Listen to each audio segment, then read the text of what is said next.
Om Sairam. This is Sai Satcharitra, chapter 16 and 17. Quick Brahmagnana. These two chapters relate the story of a rich gentleman who wanted Brahmagnana quickly from Sai Baba. Preliminary.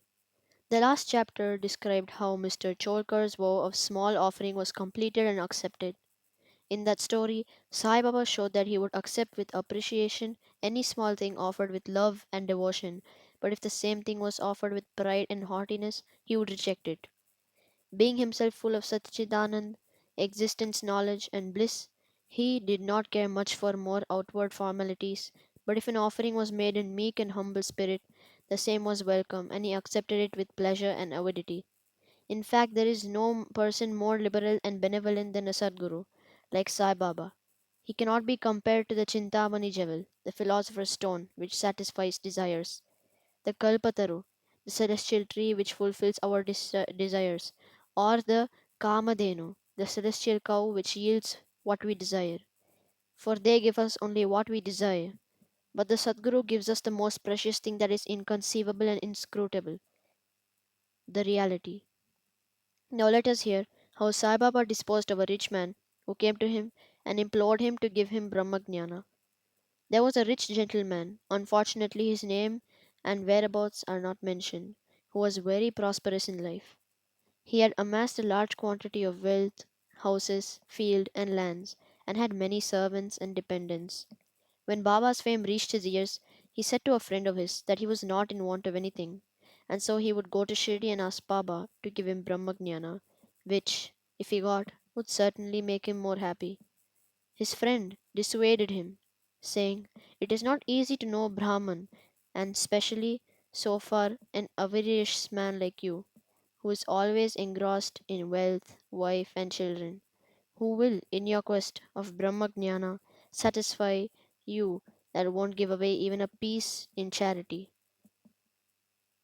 Not minding his friend's advice, the fellow engaged a return journey Tanga and came to Shirdi.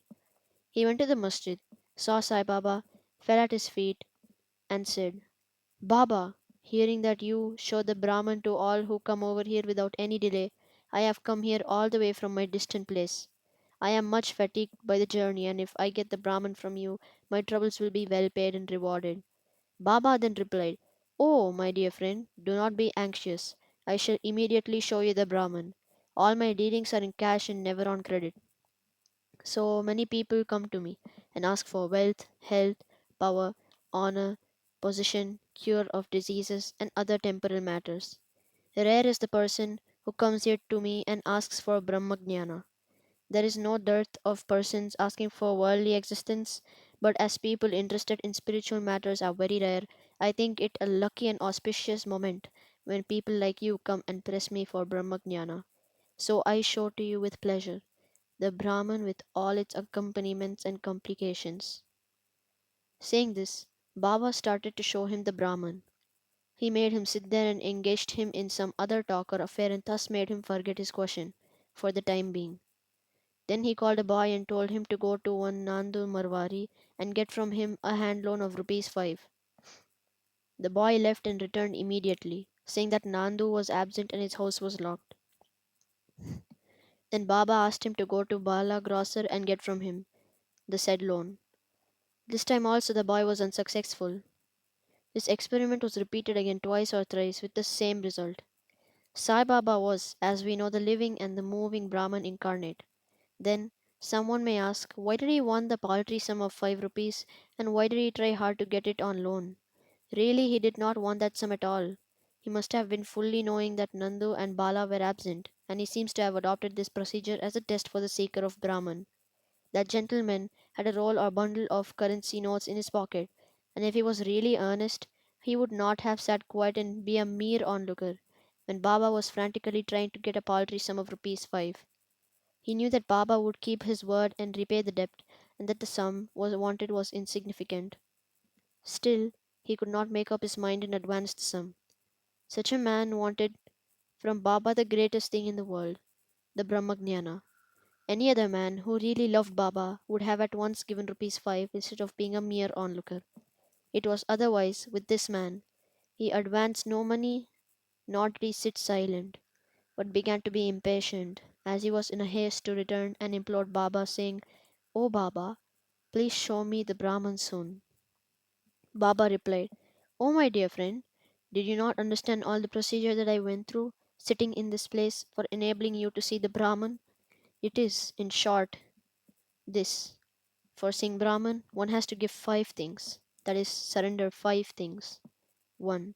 Five pranas, vital forces, five senses, five of action and five of perception, mind, intellect, and five ego.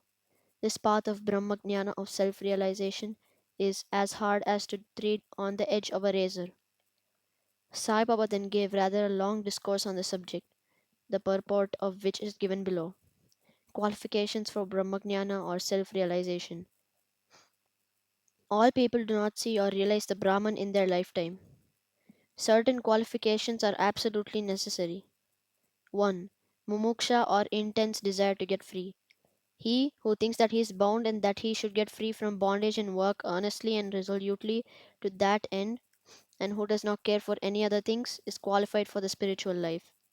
2. Virakti, or a feeling of disgust with the things of this world and the next. Unless a man feels disgusted with the things, emoluments, and honors which his action would bring in this world and the next, has no right to enter into the spiritual realm. Antarmukuta, introversion. Our senses have been created by God with the tendency to move outward, and so man always look outside himself and not inside.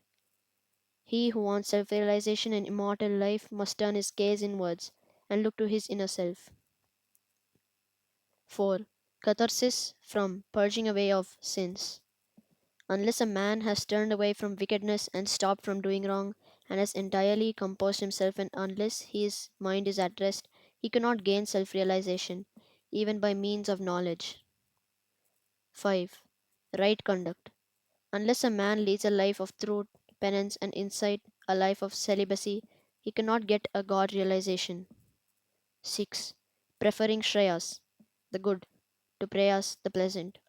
There are two sorts of things, the good and the pleasant. The former deals with spiritual affairs, and the latter with mundane matters. Both these approach man for acceptance. He has to think and choose one of them. The wise man prefers the good to the pleasant, but the unwise, through greed and attachment, chooses the pleasant. 7. Control of the mind and the senses. The body is the chariot and the self is its master. Intellect is the charioteer and the mind is the reins. The senses are the horses and sense objects their paths. He who has no understanding and whose mind is unrestrained, his senses unmanageable, like the vicious horses of a charioteer, does not reach his destination, get realization, but goes through the round of births and deaths. But he who has understanding and whose mind is restrained, has his senses being under control, like the good horse of a charioteer, reaches that place, that is, the state of self realization, whence he is not born again. The man who has understanding as his charioteer, guide, and is able to rein his mind, reaches the end of the journey, which is the supreme abode of all pervading. Vishnu. 8. Purification of the mind. Unless a man discharges satisfactorily and disinterestedly the duties of his station in life, his mind will not be purified, and, unless his mind is in that viveka, discrimination between the unreal and the real, and vairagya, non attachment to the unreal, crop up and lead on to self realization. Unless egoism is dropped, awareness got rid of, and the mind made desireless, pure, self realization is not possible. The idea that I am the body is a great delusion, and attachment to this idea is the cause of bondage. Leave off this idea and attachment, therefore, if you want to get taught he goal of self realization. 9. The necessity of a guru. The knowledge of the self, if so subtle and mysterious that no one could, by his own individual effort, ever hope to attain it. So, the help of another person, teacher, who has himself got self realization, is absolutely necessary. What others cannot give with great labor and pains can be easily gained with the help of such a teacher, for he has walked on the path himself and can easily take the disciple step by step on the ladder of spiritual progress. 10. And lastly, the Lord's grace is the most essential thing. When the Lord is pleased with anybody, He gives him Viveka and Vairagya and takes him safe beyond the ocean of mundane existence. The self cannot be gained by the study of Vedas, nor by intellect, nor by much learning. He whom the self chooses gains it. To him the self reveals its nature, says the Katha Upanishad. After the dissertation was over, Baba turned to the gentleman and said, "Well, sir, there is in your pocket the Brahma, or Mammon, in the form of 50 times 5, rupees 250 rupees. Please take that out." The gentleman took out from his pocket the bundle of currency notes, and to his great surprise found, on counting them, that there were 25 notes of 10 rupees each. Seeing this omniscience of Baba, he was moved and fell at Baba's feet and craved for his blessings. Then Baba said to him, "Roll up your bundle of Brahma currency notes. Unless you get rid of completely your avarice or greed, you will not get the real Brahma.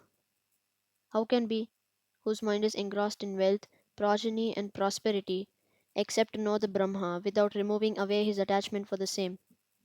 The illusion of attachment or the love for money is a deeply eddy whirlpool of pain full of crocodiles in the form of conceit and jealousy. He who is desireless can alone cross this whirlpool. Greed and Brahma are as poles asunder. They are eternally opposed to each other. Where there is greed, there is no room for thought or meditation of the Brahma. Then how can a greedy man get dispassion and salvation? For a greedy man there is no peace, neither contentment nor certainty, steadiness. If there be even a little trace of greed in mind, all the sadhanas, spiritual endeavors, are of no avail. Even the knowledge of a well read man who is not free from the desire of the fruit or reward of his actions, and who has got no disgust for the same, is useless, and can't help him in getting self realization. The teachings of a guru are of no use to a man who is fully of egoism and who always thinks about the sense objects. Purification of mind is absolutely necessary. Without it, all our spiritual endeavors are nothing but useless show and pomp. It is, therefore, better for one to take only what he can digest and assimilate. My treasury is full, and I can give anyone what he wants, but I have to see whether he is qualified to receive my gift. If you listen to me carefully, you will be certainly benefited. While sitting in this masjid, I never speak any untruth. When a guest is invited to a house, all the members of the household and other friends and relations that happen to be present are entertained along with the guest. So all those that were present in the masjid at this time could partake of the spiritual feast that was served by Baba for the rich gentleman. After getting Baba's blessing, one and all, including the gentleman, left the place quite happy and contented. Special characteristic of Baba.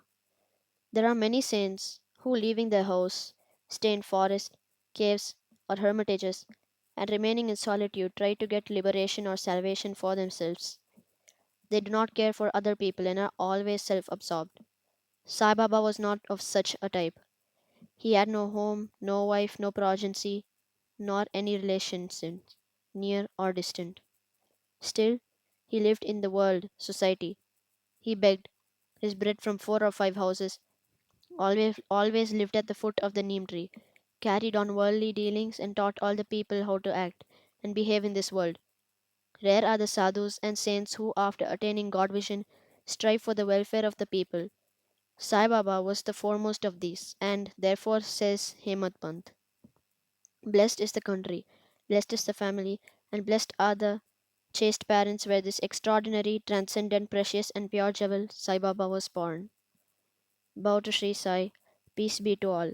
This brings us to the end of Sai Satcharitra, chapter 16 and 17.